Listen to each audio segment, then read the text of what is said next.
بالثقلين محبوب رب المشرقين والمغربين جد الحسن والحسين أبي القاسم محمد على محمد وعلى محمد ما شاء الله الطيبين الطاهرين المعصومين ولعنة الله على أعدائهم أجمعين من يومنا هذا إلى يوم الدين أما بعد فقد قال الله تبارك وتعالى في كتابه المجيد والفرقانه الحميد وقوله الحق بسم الله الرحمن الرحيم إنما يريد الله ليذهب عنكم الرجس أهل البيت ويطهركم تطهيرا اللهم صل على محمد وعلى محمد عزیزان محترم معزز سامعین گرامی، جس آیت کریمہ کو میں نے آپ کے سامنے اپنا سرنامہ کلام قرار دیا ہے، اس سے ہمارا بچہ واقف ہے کہ اس آیت کو آیت تطہیر کہتے ہیں اور آیت تطہیر کے نام سے مشہور ہے۔ اور یہ آیت سورہ احزاب کی 33 آیت ہے، 33،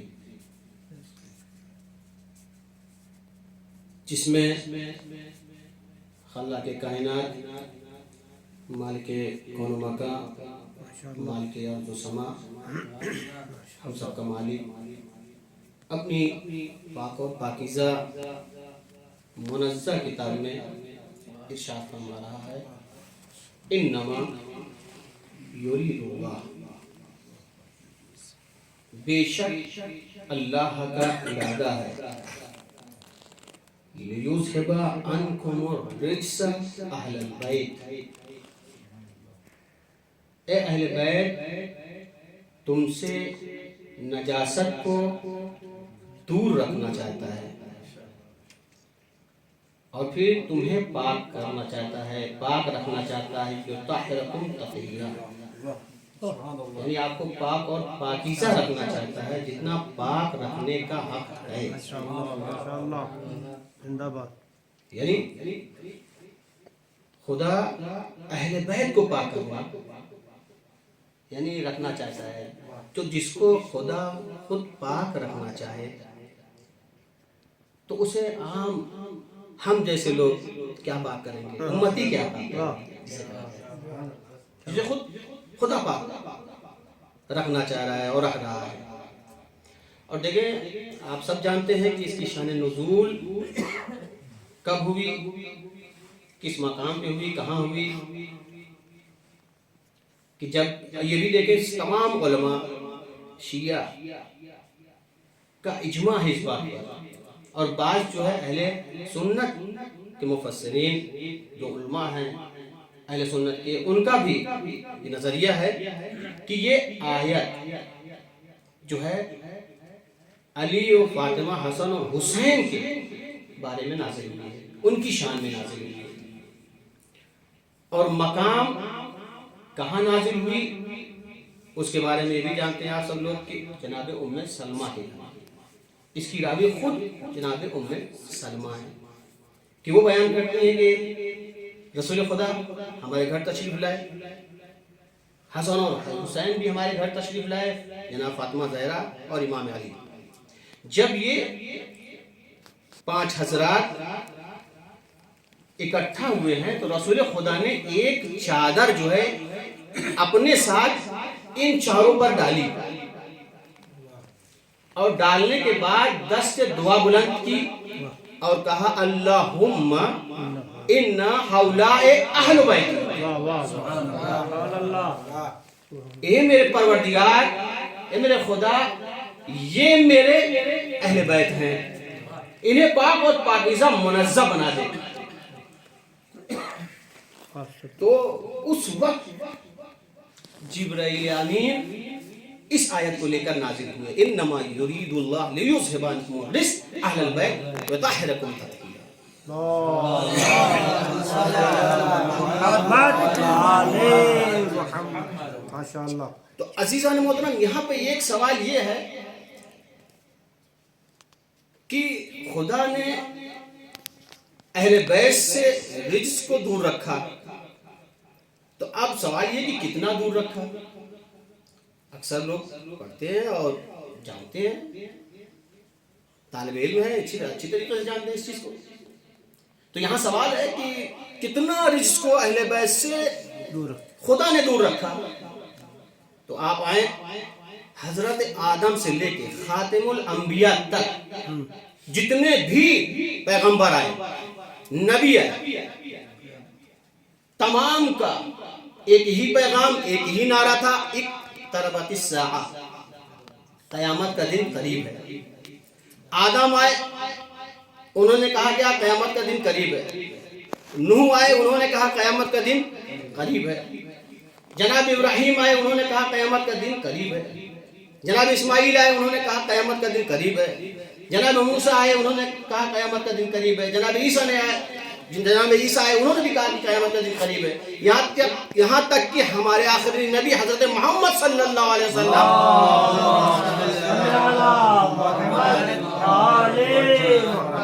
اس دنیا میں تشریف لائے، انہوں نے بھی کہا قیامت کا دن قریب ہے۔ یعنی 1,24,000 انبیاء نے یہی پیغام دیا کہ قیامت کا دن قریب ہے، لیکن آج تک قیامت آئی نہیں۔ تمام انبیاء نے 1,24,000 انبیاء نے کیا کہا؟ قیامت کا دن قریب ہے، لیکن قیامت ابھی تک آئی نہیں۔ جب جس خدا کا قریب اتنا بعید ہو تو اس کا بعید کتنا؟ سنا پڑھیے گا محمد آل محمد۔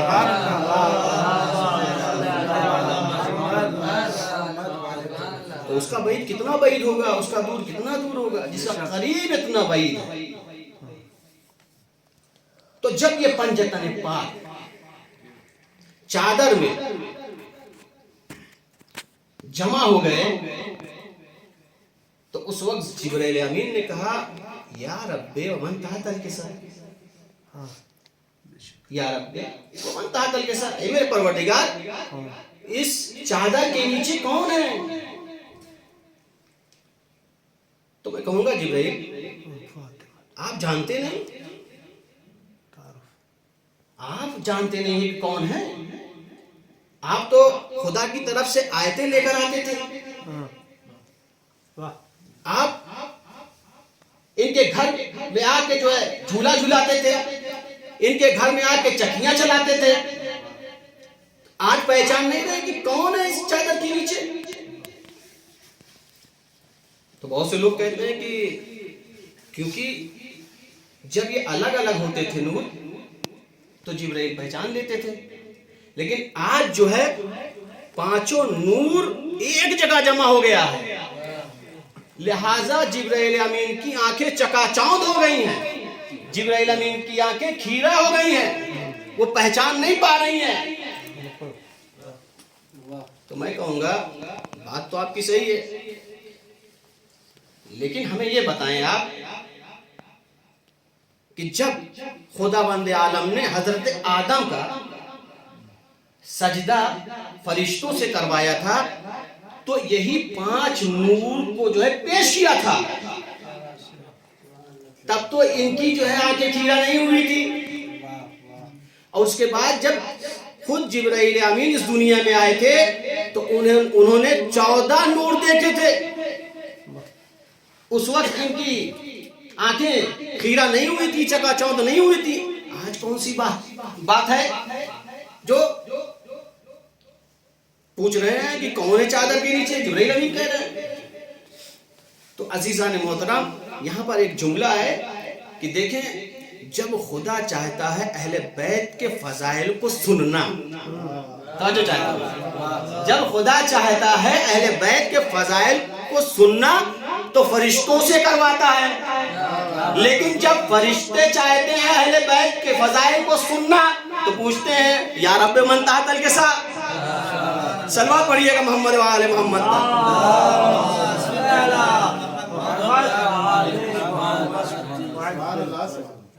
یا رب من تحت الکسا، اے میرے پروردگار اس چادر کے نیچے کون لوگ ہیں؟ تو خدا نے کہا ہم فاطمہ ابوہا بعلہا و بنوہا، سبحان اللہ. نہیں فاطمہ ہیں، ان کے والد ہیں، ان کے شوہر ہیں اور ان کے بچے ہیں. مرکز کون ہے؟ جناب فاطمہ زہرا. زہرا. واہ واہ واہ. اچھا جیسے سنا جبرائیل امین نے ہم فاطمہ کو ابوہا بالوہا بنوہا، فوراً جبرائیل نے کہا یا پروردگار ہم کو بھی اجازت دے کہ آپ کو پیغام لے جا کر سنا دو. اچھا یہ بھی دیکھیں ابھی تک جناب جبرائیل امین بغیر خدا کے حکم سے نہیں آتے تھے. یعنی کوئی بھی آیت جب نازل ہوتی تھی خدا کہتا تھا یہ آیت لے کر جاؤ اور پیغمبر کو سنا دو. لیکن آج عجیب ماجرا ہے، پہلے سے ہی دعوت طلب ہے. جبرائیل امین پہلے سے ہی دعوت طلب ہے، تقاضا کر رہے ہیں پروردگار مجھے اجازت دے کہ میں تیرا پیغام لے جا کر سنا دوں. خدا نے اجازت دی، جبرائیل امین تشریف لائے اور اس کے بعد انہوں نے اجازت طلب کی یا رسول اللہ ہم بھی داخل ہو سکتے ہیں؟ رسول نے کہا داخل، اجازت دی رسول اللہ نے، اور جبرائیل امین داخل ہو گئے چادر کے نیچے اور اس کے بعد اس آیت کو اس پیغام کو پڑھ کر سنا دیا، آیت تطہیر کو پڑھ کر سنا دیا. اچھا اس سے پہلے جو جناب سلمہ ہیں جن کے گھر میں یہ آیت نازل ہوئی ہے، یہ واقعہ انہوں نے وہ دیکھ رہی تھی تو وہ بھی جو ہے آگے بڑھی تھی.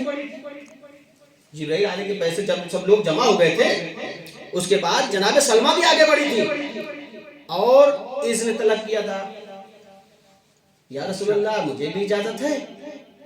تو کیا کہا رسول اللہ نے؟ انت الی الخیر، انت الی الخیر، اے سلمہ تم خیر پر ہو لیکن اس میں داخل نہیں ہو سکتی.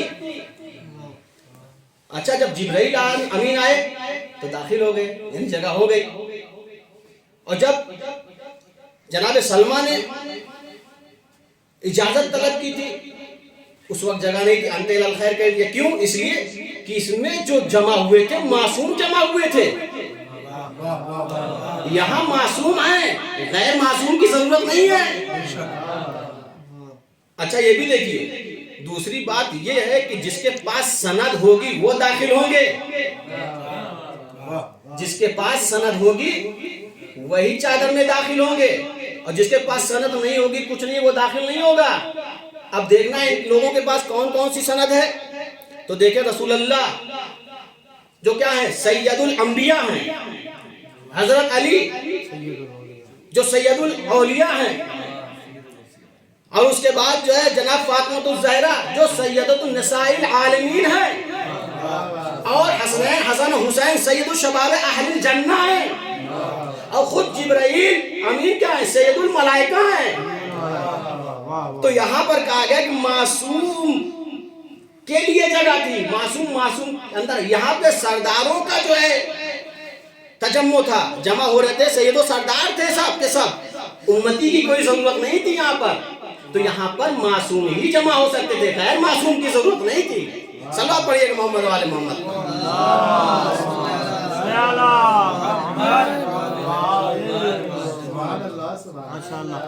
تو دیکھیں مرکز ہے کون؟ فاطمہ زہرا ہے. اور فاطمہ کے لیے کئی مرتبہ جو ہے کئی ان کی شان میں جو ہے بہت سی آیتیں نازل ہوئی ہیں، اور رسول اللہ نے کئی مرتبہ ان کے بارے میں حدیثیں بھی رسول نے بیان کی ہیں. لیکن جب جناب سیدہ کا انتقال ہو جاتا ہے، جب ان کی شہادت ہو جاتی ہے، تو مولا علی نے اب جناب سیدہ کی زندگی میں شادی نہیں کی، ان پر حرام تھی شادی کرنا، کہ ان کی زندگی میں جناب سیدہ کی زندگی میں جو ہے کیا کریں کسی دوسرے سے جو شادی کریں، حرام تھا. لیکن جناب سیدہ کے بعد جو شادی کی ہے تو کس سے کی ہے؟ ام البنین سے کی ہے. اور ام البنین کا انتخاب جو کیا تھا ان کے بھائی جناب عقیل نے کیا تھا.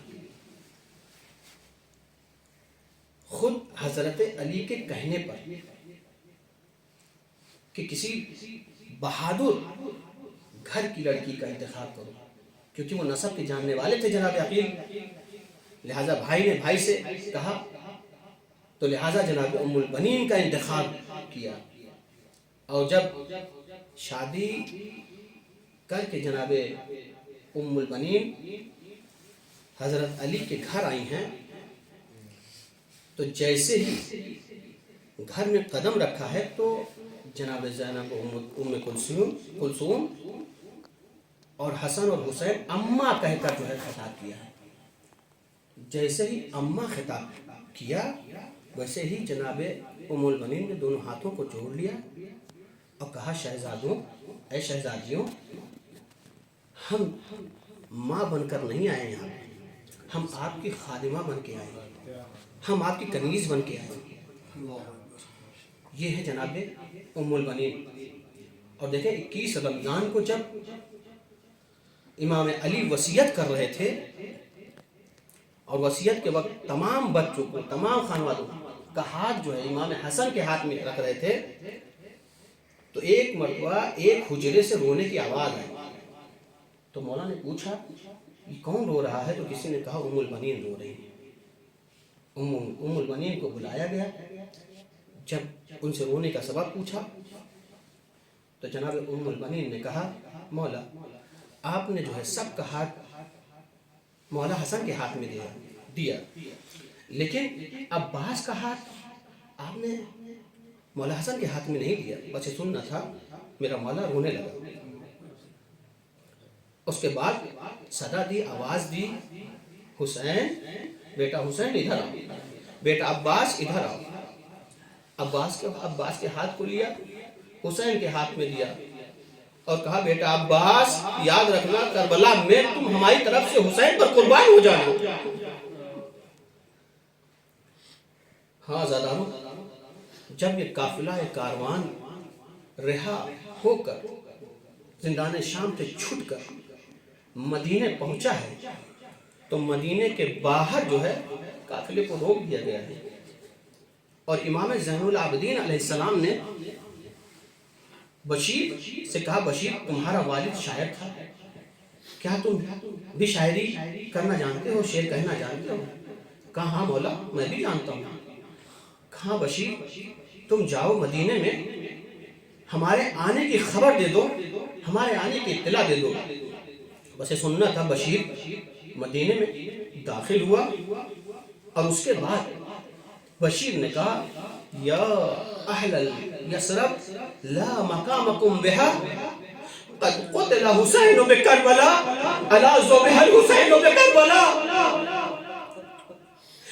اے مدینے والوں، مدینہ رہنے کے قابل نہ رہا،